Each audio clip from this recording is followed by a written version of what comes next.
Well, it was closing day for the 12th Parliament.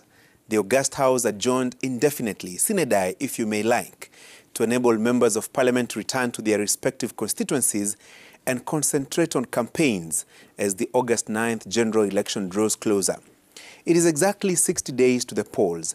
Some of the lawmakers are seeking to retain their seats, while some have opted to seek the Senate or gubernatorial seats.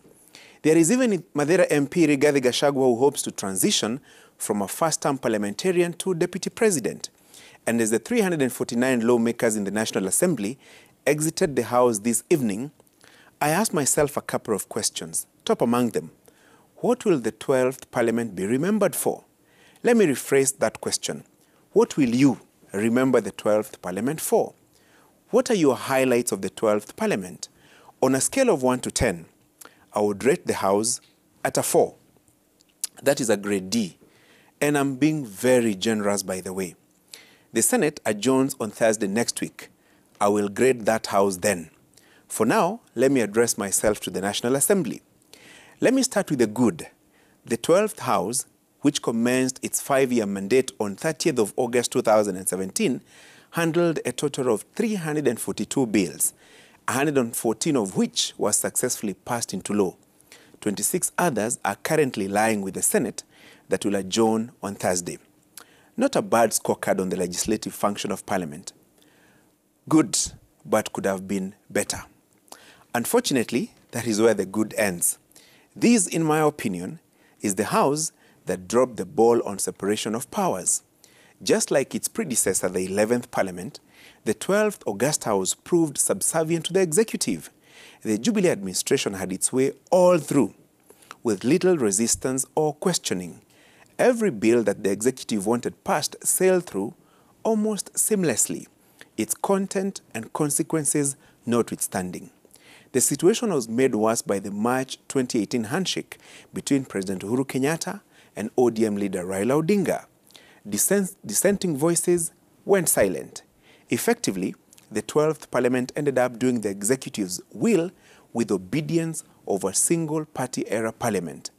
Just this week, as the National Assembly prepared for its exit, members approved a special motion raising the national debt ceiling from 9 trillion to 10 trillion shillings.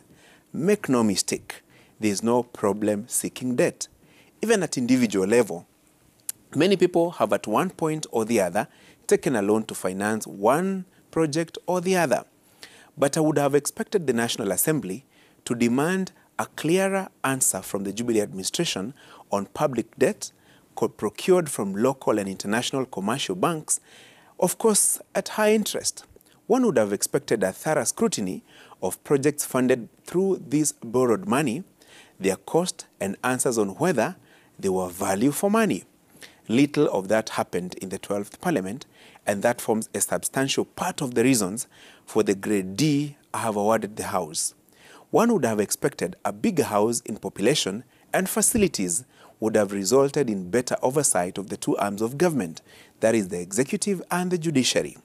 The reverse was true in my considered opinion. I now turn my attention to the question of quality of debate.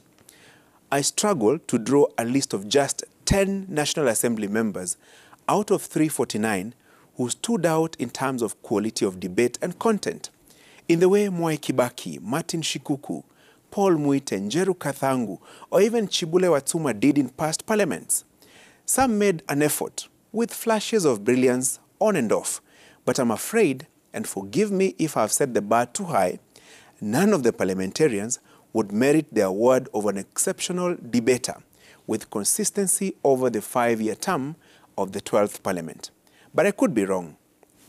Collectively, the 12th Parliament, National Assembly and the Senate also proved unable to deal conclusively with territorial contests.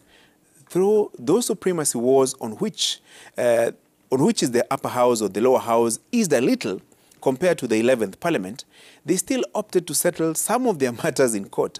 And that is how 24 laws passed by the National Assembly without the Senate's input were declared unconstitutional by the High Court. Finally, I would not dare forget that the 12th Parliament survived what would have been a historic and maybe deserved dissolution, as Chief Justice Emeritus David Maraga had advised President Uhuru Kenyatta. This was because the House failed to pass the Gender Equity Bill. Parliamentarians would probably point to the difficulty in marshalling the two-thirds requirement, or 233 members needed to pass such a bill. But didn't the House beat that threshold when it passed the BBI bill? Meaning it was possible to conclusively deal with the gender equity principle question if the 12th Parliament wanted to do it. It simply did not want to. But these parliamentarians did not force their way into the August House. They are products of the choices we made on 8th of August 2017. And here, Franklin Roosevelt is vindicated because democracy cannot succeed unless those who express their choice are prepared to choose wisely. The real safeguard of democracy, therefore, is education. Anyway, all this is now water under the bridge. 12th is gone. Focus is now on number 13. Ordinarily, 13 is considered an unlucky number. But hopefully, the choices that the electorate will make at the ballot on 9th of August, the 13th Parliament will do better than the 12th Parliament.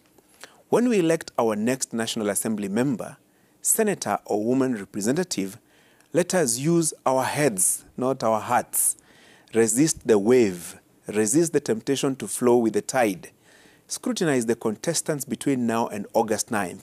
Confirm if they have the capacity to represent you, oversight, and make credible laws. Otherwise, we will end up with a worse house than the 12th Parliament.